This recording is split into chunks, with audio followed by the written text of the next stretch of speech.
Donald Trump सत्ता में आए हैं तो अपने किए वादों को भी पूरा करेंगे ही और उसके लिए गाजा पट्टी में इजराइल से उन्होंने युद्ध विराम करवा ही दिया और उनके 100 दिन के अंदर रूस और यूक्रेन युद्ध के खत्म करवाने के दावे पर भी उन्होंने काम शुरू कर दिया है। चाहे फिर जेलेंस्की को मीठी धमकी देना हो या फिर पुतिन से मीठी मीठी बातें करना, ये साम दाम दंड भेद सब कुछ अपना रहे हैं। नमस्कार, मैं हूं आशीष त्रिपाठी और न्यूज़ 18 के इस स्पेशल वीडियो में आप सभी का स्वागत है। बात करेंगे अमेरिका के प्रेसिडेंट डोनाल्ड ट्रंप की जो बात हुई है फ़ोन पर, अमेरिका के राष्ट्रपति की बातचीत रूस के राष्ट्रपति से हुई और जेलेंस्की यानी यूक्रेन के राष्ट्रपति से भी, और यूक्रेन के राष्ट्रपति का क्या जवाब था, रशिया के राष्ट्रपति ने क्या जवाब दिया और दोनों के तीनों के बीच बातचीत का लहजा क्या रहा, इस पूरे वीडियो में आपको विस्तार से समझाते हैं। अंत तक हमारे साथ बने रहिएगा। दरअसल अमेरिकी प्रेसिडेंट डोनाल्ड ट्रंप ने बुधवार को रूस के प्रेसिडेंट व्लादिमीर पुतिन से और यूक्रेन के प्रेसिडेंट व्लादिमीर जेलेंस्की से फोन पर बात की। जंग खत्म करने को लेकर यह बातचीत की गई और ट्रंप की पुतिन से लगभग 1.5 घंटे बातचीत हुई। अब आप ये सोच रहे होंगे कि अमेरिका और रूस के बीच के रिश्तों की तलखियों के बारे में ये बातें किसी से छिपी तो है नहीं, तो फिर 1.5 घंटे आखिर उन्होंने क्या बात की। दरअसल दोनों नेता एक दूसरे के देशों का दौरा करने पर सहमत भी हो गए हैं। ट्रंप ने मीडिया को बताया कि मैं और प्रेसिडेंट पुतिन की टीम्स के बीच तुरंत बातचीत शुरू करने पर सहमति बन गई और हमारी मुलाकात सऊदी अरब में होगी। तो आप कंडीशनिंग मार्क तो समझ ही गए होंगे कि ये जो कंडीशन है एक दूसरे के देश का दौरा करने की, पहले सऊदी अरब में दोनों मिलेंगे। एक नो मैंस लैंड यानी अमेरिका के लिए और रशिया के लिए, दोनों के लिए एक नो मैंस लैंड है। दोनों ही इस देश में एक सामान्य नागरिक की तरह मिलेंगे। हालांकि दोनों राष्ट्रपति हैं तो उनका प्रोटोकॉल तो फॉलो करेगा ही सऊदी अरब का प्रशासन। लेकिन ट्रंप ने यूक्रेन में नए सिरे से आम चुनाव की जरूरत बताई और उधर ट्रंप प्रशासन ने यूक्रेन को एक बड़ा झटका भी दे दिया।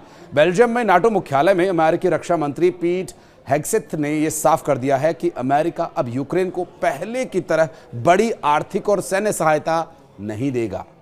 उन्होंने यह भी कहा कि ट्रंप यूक्रेन की नाटो में सदस्यता का समर्थन नहीं करता है और हेग्सेथ ने यह भी कहा कि यूक्रेन के लिए 2014 से पहले की सीमाओं पर लौटना अब असंभव है। अमेरिका रूस के साथ किसी भी शांति समझौते के लिए यूक्रेन में सैनिक नहीं भेजेगा।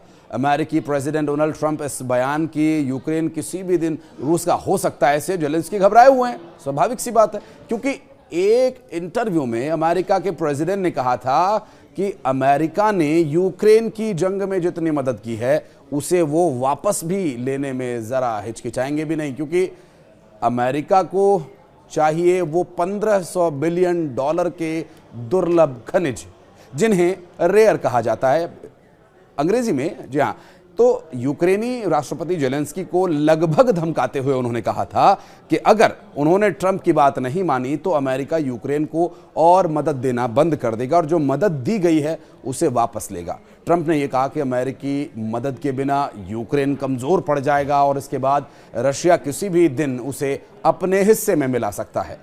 ट्रंप इससे पहले भी कह चुके हैं कि अमेरिका 3 साल से यूक्रेन की आर्थिक मदद करता आ रहा है। अब वे चाहते हैं कि यूक्रेन रेयर अर्थ मटेरियल्स दे करके अपना कर्ज उतारे। तो ये फ्रेंडशिप तो है, लेकिन इसमें कंडीशनिंग है, शर्तें हैं। वो शर्तों को पूरा क्या करेगा यूक्रेन। और चूंकि जेलेंस्की से जो बातचीत हुई है, जेलेंस्की का जवाब क्या था आगे आप सुनेंगे तो आप समझ जाएंगे कि उसका आगे क्या रवैया रहने वाला है। क्योंकि ट्रंप ने कहा कि यूक्रेन के पास मूल्यवान खजाना है और मैं ये चाहता हूँ, यानी अमेरिका ये चाहता है कि हमारा जो पैसा है वो सुरक्षित रहे। तो उन्होंने मदद नहीं की है, वो एक तरह की इन्वेस्टमेंट उन्होंने की थी। और इस दुनिया का दस्तूर है प्यारे, इस हाथ ले उस दे दे। अब क्योंकि हमारे करोड़ों डॉलर खर्च हो चुके हैं, प्रेसिडेंट ट्रंप का ये कहना है, और वो किस तरह से वापस होंगे। यूक्रेन हमारे साथ चाहे तो डील भी कर सकता है, यानी इसे ऑफिशियल भी हम कर सकते हैं कि मदद नहीं, ये एक व्यापार था, ये एक समझौता था कि हम आपकी यहाँ मदद करेंगे, आप हमें फला फला कंडीशन में फला फला मदद कीजिए। अगर वो नहीं चाहता तो कोई बात नहीं, वो किसी भी दिन रूस में मिल जाएगा। यानी उन्होंने मदद की भी और मदद नहीं भी की। यानी उन्होंने धमकाया भी और नहीं भी धमकाया। वो रूस में मिल जाने की जो धमकी है, ये दरअसल जेलेंस्की के लिए कि बहुत ही बड़ा झटका है, क्योंकि अब तक अमेरिका के दम पर ही यूक्रेन रूस को नुकसान पहुंचाता आया है और जो युद्ध चल रहा है उसे ख़त्म करने का डोनाल्ड ट्रंप पहले ही वादा कर चुके हैं कि 100 दिन में वो इस युद्ध को ख़त्म कर देंगे। अब 20 जनवरी को उन्होंने सत्ता संभाल ली है, तो अब जो काउंटडाउन है वो ट्रंप का शुरू हो चुका है और इसके लिए पहल भी उन्होंने कर दी है।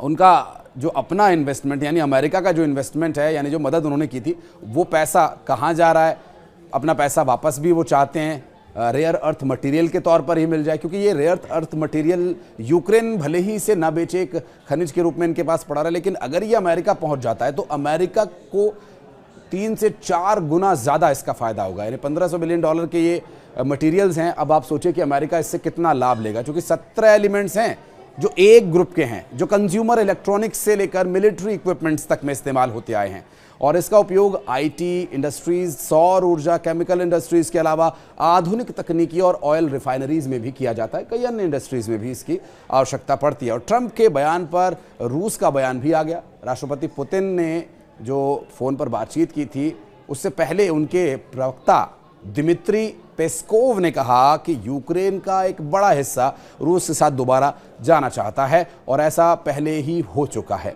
अब आप यहाँ पर एक कंडीशन को समझिए, एक सिचुएशन को समझिए कि अगर वो अमेरिका को 17 जो दुर्लभ खनिज हैं वो नहीं देता है, तो अमेरिका के पास इतनी पावर तो है ही कि यूक्रेन के जो एक बड़े हिस्से की बात हो रही है, जो रशिया में जाना चाहता है, उसको मदद की जाएगी, उसको बढ़ावा दिया जाएगा, जिससे कि बाकी बचा जो यूक्रेन है वो और छोटा और कमज़ोर हो जाएगा। तो उसे रूस में मिलाना कोई बहुत बड़ा टास्क फिर रूस के लिए नहीं रह जाएगा, और फिर रूस पर भी अमेरिका का एक एहसान होगा और अमेरिका भी फिर रूस के साथ दिखावटी तौर पर ही सही लेकिन दोस्ती का हाथ आगे बढ़ा सकता है।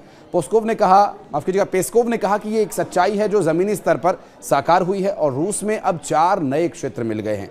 यूक्रेन में लोग कई खतरों के बावजूद रूस में शामिल होने के लिए जनमत संग्रह के साथ वोटिंग तक के लिए तैयार है। तो वहीं दूसरी तरफ यूक्रेन के प्रेसिडेंट के बयान से भी ये साबित हो गया कि जेलेंस्की दबाव में है। खनिज देंगे या नहीं ये तो स्पष्ट नहीं है, लेकिन उनका बयान काफ़ी कुछ कह रहा है। यूक्रेन के राष्ट्रपति व्लादिमीर जेलेंस्की ने मंगलवार को कहा कि यूक्रेन जंग रोकने के लिए रूस के साथ ज़मीन की अदला बदली को भी तैयार है। ब्रिटिश अखबार को दिए गए एक इंटरव्यू में जेलेंस्की ने कहा था कि यदि ट्रंप रूस और यूक्रेन को एक मंच पर लाने में सफल होते हैं तो ये मुमकिन है। हालांकि जेलेंस्की ने यह स्वीकार किया कि बिना अमेरिका की मदद के वो जंग नहीं लड़ सकते। उन्होंने कहा कि कुछ लोग हैं जो ये कहते हैं कि यूरोप अमेरिका के बिना भी यूक्रेन की हिफाजत कर सकता है, लेकिन ये सच नहीं है। अमेरिका के बिना यूक्रेन की सुरक्षा संभव नहीं है, ये खुद वहाँ के प्रेसिडेंट कह रहे हैं। और रूस और यूक्रेन के युद्ध को 3 साल होने को हैं। यूक्रेन युद्ध खत्म करने की कोशिशें कर रहा भी है और अमेरिका ने इसकी शुरुआत भी कर दी है। लेकिन अब हथियारों की सप्लाई एक तरफ अमेरिका जारी रखे हुए, क्योंकि पिछले सप्ताह ही अमेरिकी प्रेसिडेंट डोनाल्ड ट्रंप ने आधिकारिक तौर पर 81 वर्षीय रिटायर्ड जनरल कीथ केलॉग को यूक्रेन और रूस के लिए अपना दूत नियुक्त किया था। केलॉग 14 से लेकर 16 फरवरी तक म्यूनिख में हैं और सहयोगियों के साथ यूक्रेन में शांति पर चर्चा भी करेंगे। लेकिन हथियार की सप्लाई भी हो रही है, हथियारों के साथ शांति की बात थोड़ा सा समझना पड़ेगा। इसके अलावा वो जल्द ही यूक्रेन भी जाने वाले हैं। सोमवार को यानी बीते दिन केलॉग के द्वारा जो कहा गया, बीते सोमवार को बाइडेन के कार्यकाल में मंजूरी इसको मिली थी कि ये हथियार भेजे जाएंगे, इसलिए भेजा जा रहा है। बाइडेन के अपने कार्यकाल के दौरान यूक्रेन को $65 अरब से ज़्यादा की सुरक्षा सहायता को मंजूरी दी भी गई थी। अब देखना ये होगा कि फ़ोन पर बात हुई तो क्या अब मुलाकात भी होगी, और मुलाकात हुई तो फिर क्या बात होगी। हालांकि इस बारे में अगर आप कुछ कहना चाहते हैं, इस वीडियो के बारे में कोई प्रतिक्रिया देना चाहते हैं, तो कमेंट सेक्शन में आपका मोस्ट वेलकम रहेगा। हमारे साथ जुड़ने के लिए धन्यवाद।